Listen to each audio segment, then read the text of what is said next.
አርሰናል እየተከተለ ሲያደናቅፈው የከረመው አስቶን ቪላን አፈራረሰ። የቪላው አለቃ ሚስተር ጉድ ኢቭኒንግ ዩናይ ኤምሬም ዲቤ ጥለው ተዘረሩ። ኤምሬ ጨዋታው እንዳለቀ አርቴታን ሳይጨብጡ ወደ ታናሉ አኩርፈው ኮበለሉ። ከረፍት መልስ ከመድፉ መንደር የተተኮሱ 4 መብረቃዊ ጥቃቶች የኤምሬ ጦርን አብረከረከ። ሽንፈት ዘንግቶ የከረመው አስቶን ቪላም በወሳኙ ጨዋታ በበቃ የተማረከ። ቪላ ከገኒንግ ፎር ግሬትነስ መንደር አይሆኑ ቅጣት ተቀጣ። አርሰናልም እርግማን መስሎ የከረመበት አስቶን ቪላ ላይ ጣፋጩን ድል ከላቀ የጨዋታ ብልጫ ጋር ተጎናጸፈ። ከአንድ ወር በፊት በቪላ ፓርክ የሊጉን አውራ በባከኑ ደቂቃ ጎል ያሸነፉ የኤምሬ ልጆች በኤምሬትስ በተራቸው እጅ ሰጡ። የቪላ የ11 ጨዋታ ያለ መሸነፍ ጉዞም በ4-1 አይረሴ ሽንፈት ተለወጠ። በዚህ ዓመት አርሰናልን የመሰለ ከየትም እንደሌለ መድፈኞቹ ለሚጠራጠሩት ሁሉ በከፍታ አረጋገጡ። አርሰናል ለ22 ዓመት የዘለቀው የሊጉ ዋንጫ ናፍቆትን ለመቅረፍ በአጋጣሚ በደረጃ ሰንጠረዡ አናት ላይ እንዳልተገኘ ጠንካራው አስቶን ቪላን ግራ ቀኝ ከኤምሬትስ አንከራቶ መልስም ሰጠ። ጋብርኤል ማጋሊሽ ካለ አርሰናል የቆመ ኳስ ንጉስ ይሆናል። ቢጋቢና ሱፐር ሳሊባ በሙሉ ማች ፊትነስ በጤንነት በመድፎ አጥር ካሉ የአርሰናል የመከላከል ቅርጽ እንደው በቀላሉም አይደፈርም። መድፈኛውም በአየር በመሬት ተረጋግቶ ይበራል። አርሰናልም ያለመሃል ሜዳ ሞተሩ ዴክላን ራይስ ቪላ ላይ በከፍታ አንጸባረቀ። አምበል ኦዴጋርድና ዙቢሜንዲ በመሃል ሜዳው እንደልባቸው በነጻነት ፈሰሱ። ቡካዮ ሳካ፣ ሜሬኖ፣ ዮኬሬስና የጎል ቀበኛው ሊያንድሮ ትሮሳድም የመድፉ ተጋድሎ ታላቅ ምሽት አውራም ሆነው ተዋደቁ። ሊያንድሮ ትሮሳድ ይለቃል ሲባል በአርቴታ የመጀመሪያ ቋሚ አሰላለፍ የተገኘው ኮከብ ከአይኮኒክ የደስታ አገላለጹ ጋር ዛሬም በጎሉ ደመቀ። ብራዚላዊ ጋብርኤል ጄሱስም ታላቅ ሚና ተቀይሮ ገብቶ ተጫወተ። ኖ ራይስ ራይስ ቤቢ ኖ ፕሮብለም በወሳኙ የቪላ ጨዋታ ታየ።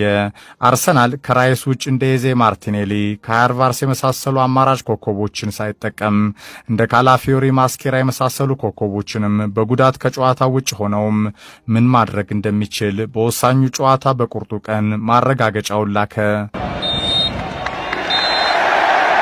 The most compelling evidence yet that this time Arsenal really can go all the way.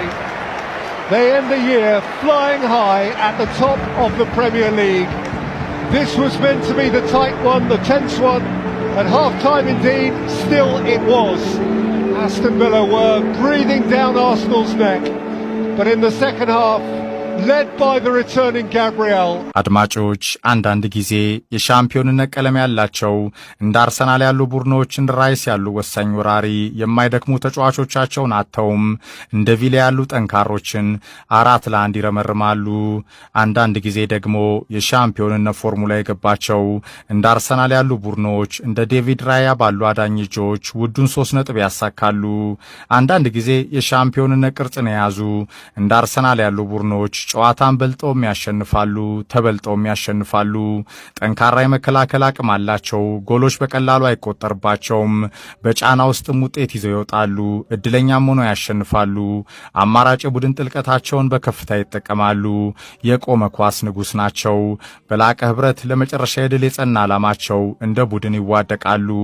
ይህ በውድድር ዓመቱ አርሰናልን የመሰለ እስካሁን ከየትም እንደሌለ ማረጋገጫ ዳግም የሰጠው ጨዋታ ነው። ይህ እውነተኛው የሻምፒዮን ክለቦች መልክ ታላቁ ቀለም ምልክትም ነው። አርሰናልን ብቻ የሚመስለው በሲዝኑ ከኖርዝ ለንደን ፎሬቨር ውጪ የትም በወጥነት ያልታየው በሱፐር ማይክ አርቴታ የተቀሸረ በመድፉ ከዋክብቶች የተሞሸረ የአርሰናል የተናፈቀው የዋንጫ ጉዞ ገድልም ነው።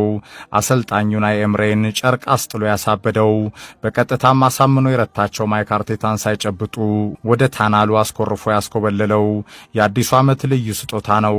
ከመድፉ ከዋክብት ለአርሰናል ደጋፊዎች የተሰጠ ቶፕ ገነርስ ሐሙስ ሌላኛው የዋንጫ ፉክክር ዋና ተቀናቃኛቸው የጋርዲዮላ ማንቸስተር ሲቲና ሰንደርላንድ ፍጥጫን ከስቴዲየም ኦፍ ላይት እየተከታተሉ በምቾት በሊጉ የደረጃ ሰንጠረዥ አናት ላይ በ45 ነጥብ ተቀምጠው አዲሱን ዓመት በድምቀት ይቀበላሉ።